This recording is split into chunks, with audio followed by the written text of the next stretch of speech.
Good evening, guys. Welcome back to the channel. All day today we spent working on the Evo 8.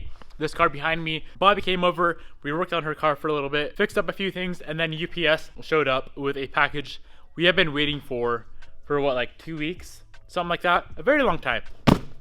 Let's rip this thing open and see what we have in store. So what we have here is the double pumper setup from Busher Racing. I'm super pumped to get this in the car. We did have that double pumper setup that got stolen when my old Camry got jacked as well. So I've been waiting on this thing for a very long time. Basically what Busher does is you send them your stock hanger, your fuel pump hanger, and they'll modify it, put 2 pumps in there. Yeah, let's pop this thing open and check it out.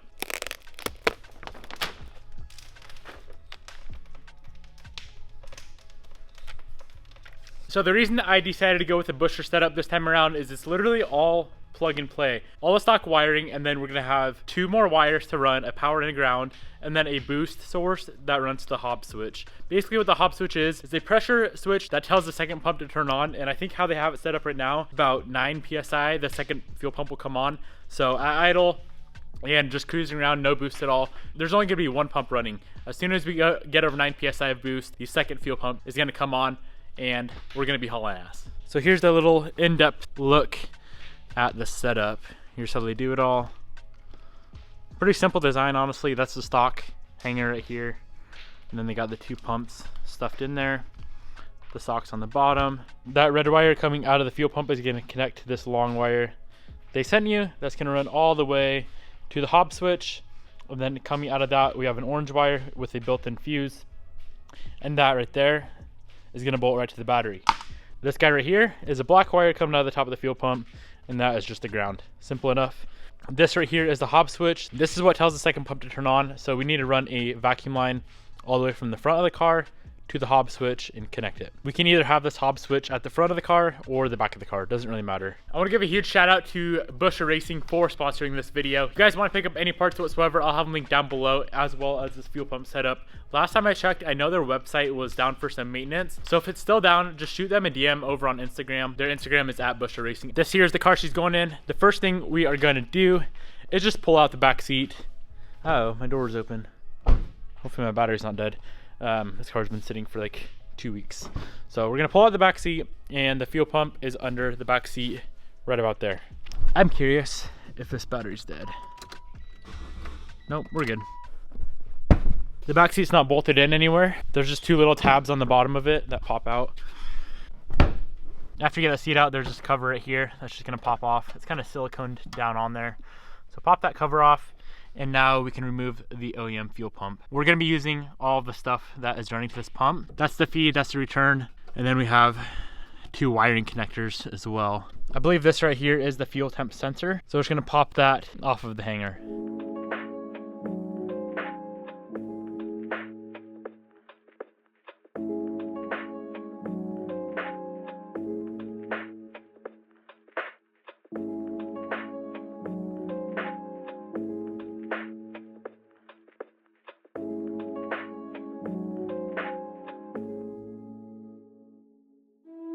So we just pulled out the OEM fuel pump assembly.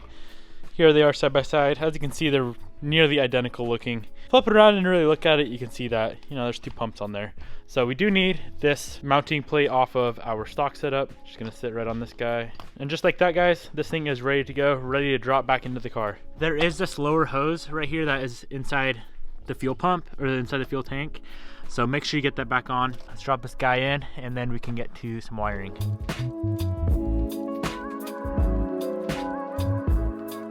All right, that is how everything should look when it's all finished up. Now we each have these 2 wires right here. One is power, one's ground, and everything else is pretty factory looking. They're not lying when they say this is literally a plug and play setup. What we're gonna move on to now is the Hob Switch and the wiring. I was originally gonna mount this by the battery, but I think what I'm gonna do, just because they sent so much wiring, I think how they want you to route it is have the Hob Switch in the engine bay, and this red wire is gonna run all the way back to the fuel pump. So I'm gonna try to find a good place to mount this Hob Switch right here. We gotta get it connected to a boost source. So pretty much anything off this intake manifold we could tee into. Honestly, I'm gonna swap that white connector thing out right there with a T.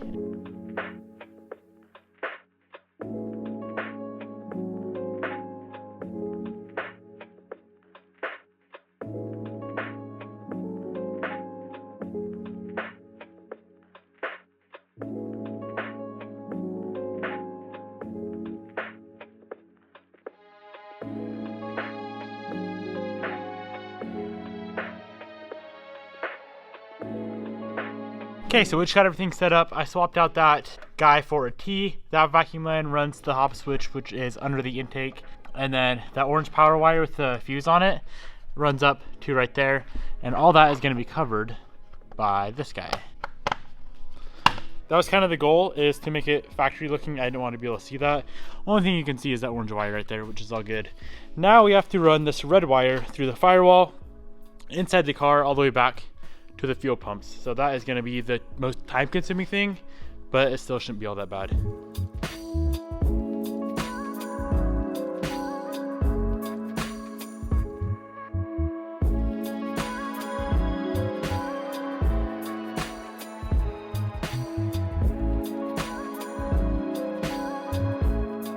So we got the wire ran through the firewall. It is going through that plug right there. And we have all this wire to run to the fuel pump. So what we're gonna do is pull off all the paneling alongside the carpet. These panels right here, they should just pop right off. Like that. Pull off that one, and the rear one, and tuck the wire underneath all that. That end right there is gonna connect right to that red wire.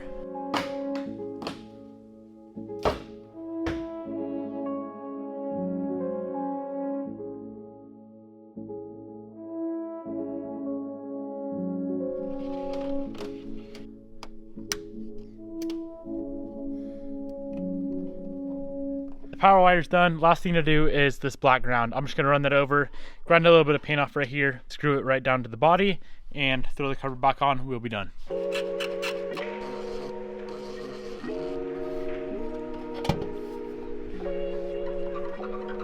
Just like that, guys, we are all finished with the double pumper install. That was the very, very last thing we needed to make some big power on this car. We're going for over 600 at the wheels. Maybe close to 700 at the wheels on the 85. Not really sure. I guess we'll see when it comes to tuning. Let's go and start up the car. We already have a base map loaded on for this whole fuel system we have installed. So over the past few weeks, we've done the ID2000s, the adjustable fuel pressure regulator, and now the double pumper setup. Let's fire this thing up. We won't know if the second pump is turning on until we start tuning, but Buescher's a pretty reputable company. I think they have it figured out as to how to wire it properly.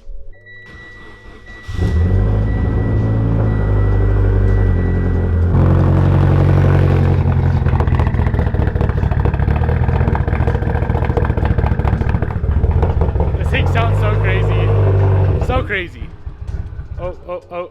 Yeah, we need some tuning work. What I need to do is get this car to idle, and then we have to set the fuel pressure regulator to, I think it's 45 psi at idle with the fuel pressure regulator like vacuum hose unplugged. So we need to do that right now.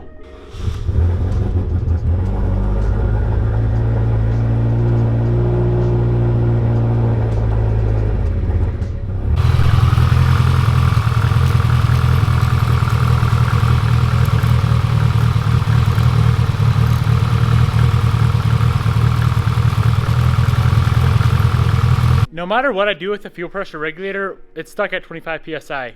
With that set screw all the way in or all the way out, it's 25 psi no matter what. So I don't know if it's hooked up wrong or what is going on, because yeah, 25 psi there, and then I'm like all the way lean on my AFRs, which is not good. So I did a bit of reading online, and I think I may have this thing hooked up wrong. So the feed is coming in through the side, and I think the return is supposed to be coming out the bottom, but I have the return coming out the opposite side. So I'm gonna flip the return to the bottom and see if that fixes our issue. I really hope it does.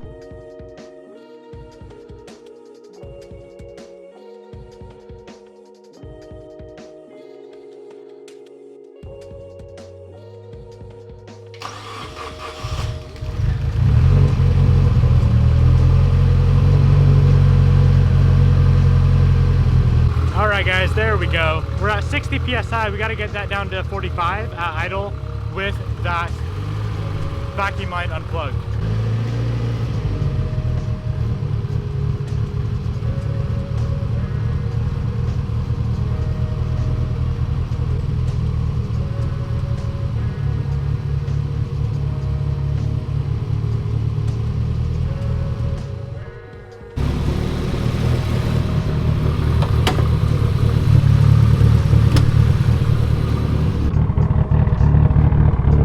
So it was actually at 80 psi base fuel pressure, which was way the frick too high once we got it flipped around. So basically how it was set up is fuel was coming in, it wasn't being regulated, it was being pushed right back out is what I'm assuming. Just stuck right at 25 PSI no matter what. So yeah, we're good to go now. We had a little fuel injector leak out of cylinder 4. I got that fixed and the car is actually idling, running good. Let's see what the AFRs are. Before is full lean and right now we're at like 13.5 to 14.5. So yeah, we should be good to go.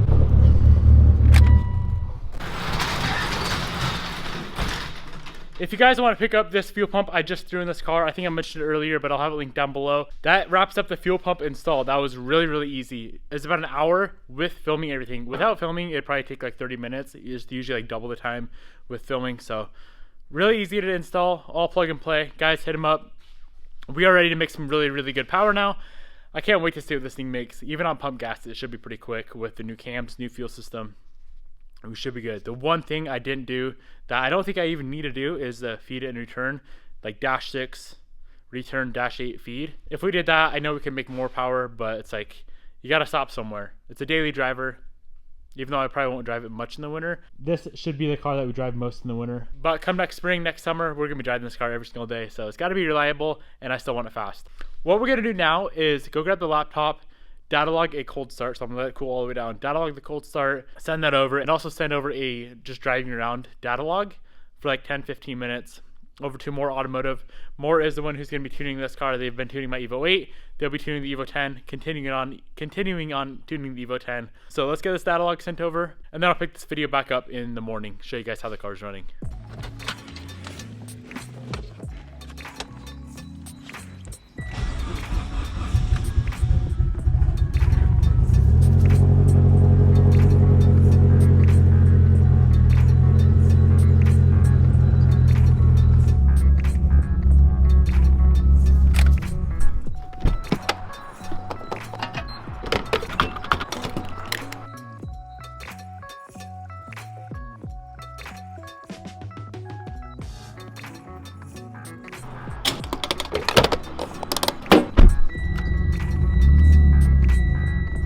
Definitely needs a little bit more tuning work, but it's running pretty good so far. You can definitely tell that it's got quite a bit bigger of a fuel pump in there, and you can hear it whining like constantly now, which isn't a bad thing. I honestly don't really mind it.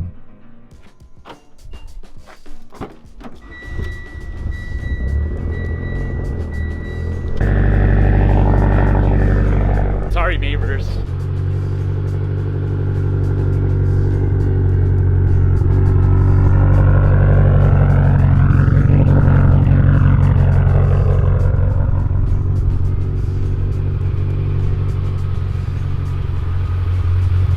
I have no problem driving this car in the snow, but with no snow tires on and this much snow, it's gonna get a little bit slick. I'm gonna head to the coffee stand right now, grab a coffee, maybe get into some shenanigans, and then we have to go pick up the new water pump gasket for the Evo 8. I got one ordered from O'Reilly's and they overnighted it for me. So let's go pick up the gasket. Let's go grab some coffee, pick up the gasket, and then maybe we'll get into some sort of shenanigans.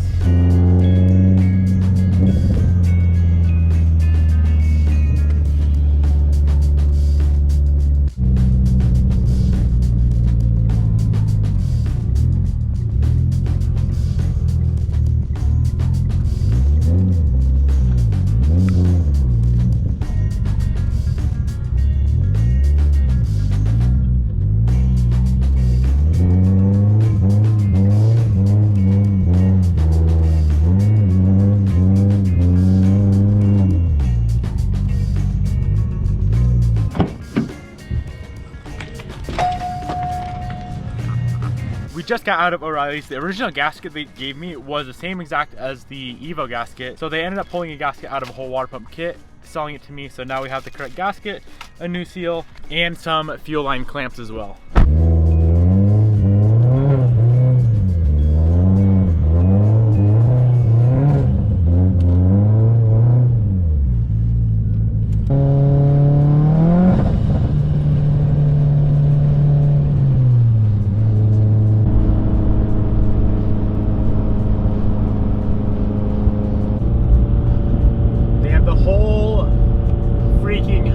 Shut down.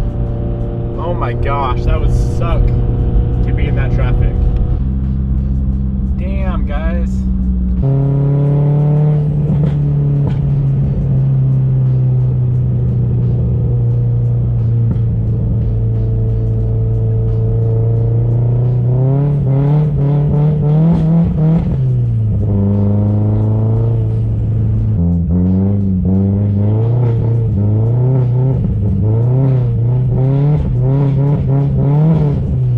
guys, we just made it back home, all safe and sound. I'm gonna wrap up this video right here.